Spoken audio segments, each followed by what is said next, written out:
Hello everyone, once again welcome back to my channel. So I am here with the another story of the same book which is having the best collection of Rabindranath Tagore.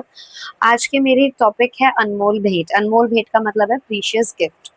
This story is about the 12-year-old kid who become man later, obviously. तो वो 12 साल का एक बच्चा होता है, उसका नाम होता है रामू. वो एक आदमी के यहाँ पे काम करने जाता है, वो बहुत अमीर होते हैं और उनके बच्चे को संभालने का काम करता है. जिस बच्चे को वो संभालता है उनका नाम होता है महेश. अब वो उन्हें महेश बाबू कह के बोलता है हमेशा. अब महेश बाबू धीरे धीरे बड़े हो जाते हैं, वो बहुत बड़े जज बन जाते हैं. अब क्या होता है, उनकी शादी होती है, उनका एक बच्चा होता है. अब उसकी भी देख रेख कौन कर रहा है, रामू कर रहा है. और रामू के गांव में उसकी एक बीवी रहती है. रामू का कोई अपना खुद का बच्चा नहीं है. अब क्योंकि वो महेश बाबू का एक लौता बेटा होता है तो उसको बहुत लाड प्यार मिला होता है. एक दिन उसके लिए गाड़ी आती है. अब उस गाड़ी में जाने के लिए वो जिद कर रहा होता है कि मुझे घुमा के लाओ, घुमा के लाओ. तो रामू उसको घुमाने के लिए लेके चले जाता है. क्योंकि बहुत बारिश हो रखी होती है और वो लोग कलकत्ता में रह रहे होते हैं, इसलिए क्योंकि अब वहां पे महेश बाबू का ट्रांसफर हो चुका होता है. तो जो महेश बाबू का बेटा होता है वो कीचड़ में फूल खिला होता है, उसको लिए बहुत जिद कर रहा होता है.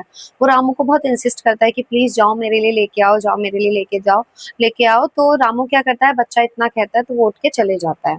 अब उठ के वो जब जा रहा होता है तो बहुत बार कीचड़ में पैर धंस जाते हैं क्योंकि बारिश का मौसम भी था. इतने में ही दूसरी साइड क्या होता है, एक नदी होती है. बच्चा क्योंकि छोटा है तो उसके अंदर क्यूरोसिटी ज्यादा है, तो वो क्या करता है, वो नदी के किनारे चले जाता है, वो लकड़ी से वहां खेलने लगता है. फिर पता नहीं उस बच्चे के साथ क्या होता है, वो नदी में गिर जाता है, वो कहीं गायब हो जाता है, उसको कोई ले जाता है. ये नहीं पता चला, अब तक ये मिस्ट्री है. तो रामू जो होता है वो फूल लेके वापस आता है, देखता है गाड़ी में तो बच्चा है नहीं. वो इधर उधर ढूंढता है, चिल्लाता है, बहुत ढूंढता है. फिर घर जाता है, मालिक को बताता है. मालिक बहुत सारे लोगों को भेजते हैं. जो मालिक की वाइफ होती है वो बोलती है कि पक्का तुमने मेरे बेटे को किसी को दे दिया है, किसी को बेच दिया है. तुम्हें अगर पैसे चाहिए तो तुम मुझसे ले लो, लेकिन मुझे मेरा बेटा दे दो. अब रामू के ऊपर बहुत एलिगेशंस लगते हैं और रामू को उसके गांव वापस भेज दिया जाता है. अब रामू वापस गांव आ चुका होता है, उसकी बीवी भी काफी ओल्ड होती है, एज्ड होती है. रामू की अपनी कोई संतान नहीं होती है और होने की कोई उम्मीद भी नहीं होती है. लेकिन अनफॉर्चुनेटली रामू का एक बेटा होता है कुछ महीनों बाद. जब उसका बेटा होता है तो उसकी बीवी की डेथ हो जाती है उस दौरान. और फिर वो उस बेटे को अकेले पालता है. उसका बिल्कुल रंग रूप एकदम देखने लायक था. किसके जैसा, महेश बाबू के बेटे की तरह, बिल्कुल महेश बाबू के बेटे की तरह था. वो उसको बाबू ही बोलता था. अब रामू जो है, क्योंकि उसे अपने मालिक के बेटे की झलक अपने बेटे में दिखती थी, तो उसे बहुत लाडो प्यार से पाल रहा था. अपनी बीवी के पुराने जेवर बेचकर उसने कुछ तो पैसों से उसके लिए एक गाड़ी खरीदी थी छोटी. और बाकी पैसों से उसने क्या किया, अपने बेटे के लिए जेवर बनवाए, जैसे कि उसके मालिक का बेटा पहना करता था. वो उसे इतने नाजुक से पालता था कि गांव में सभी उसको लाड साहब कह के चिढ़ाते थे. और कहीं ना कहीं इन्हीं चीजों की वजह से जो रामू का बेटा था उसकी थोड़ी सी आदतें खराब हो गई थी. अब जैसे जैसे धीरे धीरे वो बड़ा हुआ तो रामू ने सोचा क्योंकि इसकी पढ़ाई के लिए कुछ ना कुछ तो करना पड़ेगा और मैं चाहता हूँ कि ये भी जज बने. उसने गांव में जो उसके पास थोड़ी बहुत जमीन थी उसे बेच दिया. बेचने के बाद में वो कलकत्ता चला गया. कलकत्ता जाकर उसने वहां पे उसका एक अच्छे से कॉलेज में एडमिशन कराया और स्कूल पढ़ाया, कॉलेज पढ़ाया. अब क्या था, वो महेश बाबू का बेटा उसको ऐसे समझने लगा था, मतलब रामू जो था उसको क्योंकि महेश बाबू का बेटा समझता था, हमेशा उसे ऐसे ट्रीट करता था जैसे रामू खुद नौकर है और वो उसका मालिक है. अब क्योंकि उस लड़के की आदत बहुत ज्यादा खराब हो चुकी थी, बहुत स्पॉइल किड हो चुका था वो. अब रामू के पास भी कुछ नहीं बचा था. वो रामू का मजाक बनाता अपने दोस्तों के साथ, वो उसकी बिल्कुल इज्जत नहीं करता.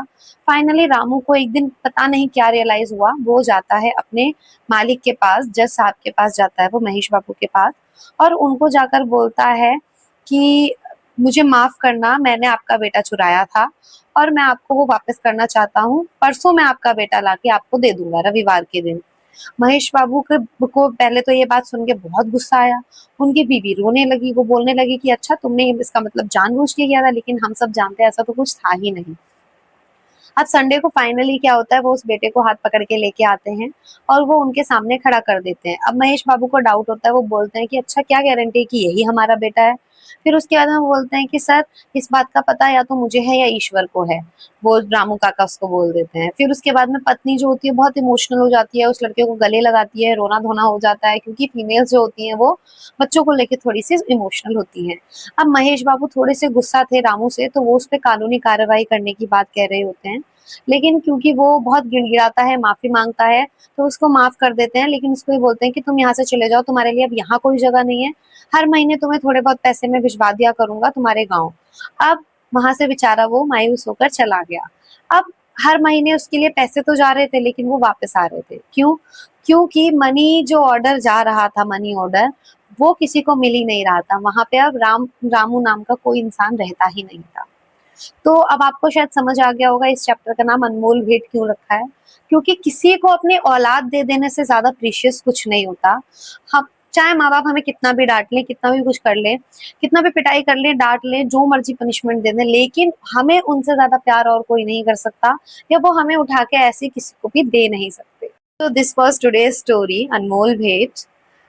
Please tell me how was my story? Actually, not my own story. How was Rabindranath Tagore's story? And thank you for watching me. Please like and subscribe my channel. Thank you.